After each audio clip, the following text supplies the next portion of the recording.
Lakini sasa hivi hata kutamka jina la Makonda hawezi. Na msifu kwa sababu aliomba radhi. Alikuwa anaenda kuharibu maisha ya watu kwa kuwadanganya wabunge, na bunge isingekuwa makini na waziri wetu Mchengerwa kuwa imara, leo hii kuna watu wangepoteza kazi kwa uongo wake. Sasa ombi langu kwake moja, awaombe radhi watu wote aliowaumiza kwa kuwafitini, kwa kuwachonganisha na kuharibu maisha yao, kwa sababu bila kufanya hivyo, ngojeni, mzee Mwandi amesema hapa, safari ya mbinguni hata mimi naitaka.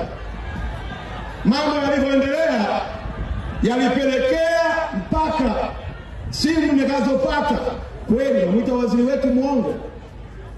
Hii stendi inayokwenda kujengwa hii, nimemwomba waziri Mchengerwa, design iliyokuwepo ilikuwa ni design ndogo, haikizi standard ya Arusha.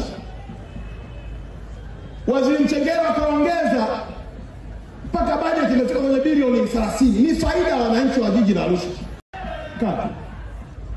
Kwa sababu moja kubwa, juzi ameomba radhi bungeni. Amechonganisha sana watu hapa.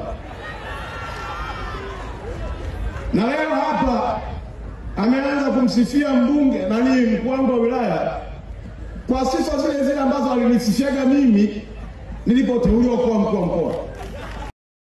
Katika maadhimisho ya miaka 61 ya muungano wa viwanja vya soko la Kilombero, mkuu wa mkoa Paul Makonda amemtaka Mrisho Gambo kuwaomba radhi wote waliowafitini katika kuathiri maisha yao.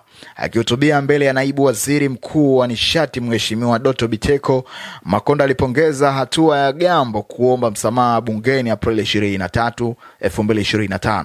Lakini akaweka wazi kuwa haitoshi, ni lazima auombe radhi kwa wote waliowaumiza.